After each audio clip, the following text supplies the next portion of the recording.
LeBron James joining the Los Angeles Lakers opened up an entire world of possibility for the team in how they approached the rest of free agency. The Lakers cleared enough cap space to pursue two players with max salaries. But when their main target, Paul George, resigned with the Oklahoma City Thunder, the Lakers changed course and decided to spread their space across multiple players. Kentavious Caldwell-Pope, Lance Stevenson and JaVale McGee have already agreed to join the Lakers. More players will join. But what does this mean from a cap perspective? What can the Lakers still do? The first bit of good news is this: Stevenson and McGee won't affect the Lakers from a cap space perspective. Stevenson is signing for $4.5 million, which fits under the league's mid-level exception given to teams that operated below the cap earlier in the offseason. McGee is a minimum salary player. Even though they agreed to contracts early, they will sign theirs last in order to maximize the Lakers' cap flexibility in pursuing other players. The same will be true of any player who joins for the minimum. The salary cap was set at $101.8 million for this. The Lakers currently have 7 players under contract: Lonzo Ball, Brandon Ingram, Luol Deng, Kyle Kuzma, Josh Hart, Ivica Zubac and Mo Wagner. Their salaries add up to approximately $37.9 million. If we assume second-round pick Sviatoslav Mikhailiuk makes the minimum next year of around $830,000, we can set the Lakers' salary sheet at $38.7 million, give or take. Add in James at his max of $35.6 million and Caldwell-Pope at $12 million, and the Lakers have spent $86.3 million on 10 players. If the Lakers want to spend cap space on outside free agents, this is almost the number they would have.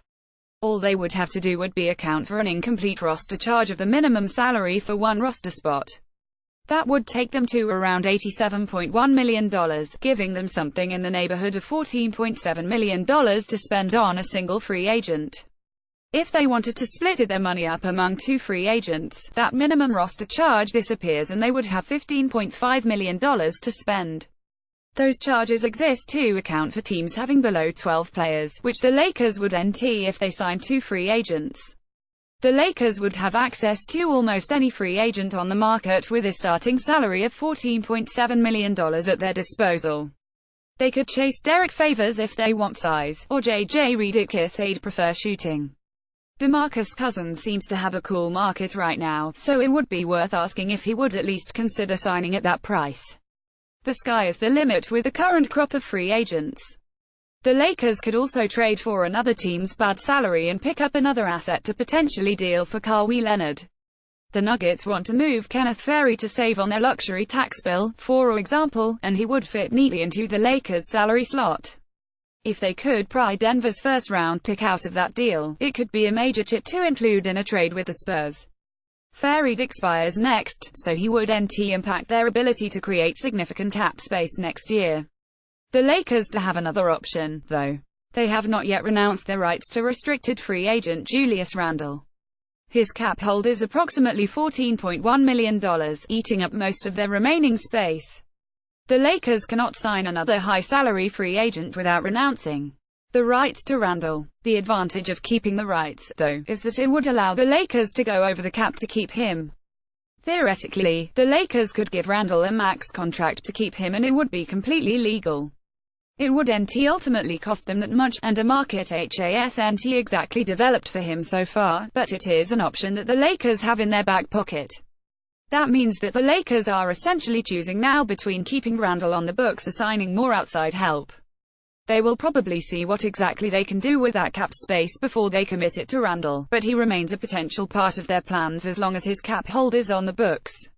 His fit next to James is questionable, but he is a high-upside player who could play center against the Golden State Warriors in a playoff series. Players who can do that are rare. If the Lakers aren't satisfied with their options on the market, keeping him is a viable option.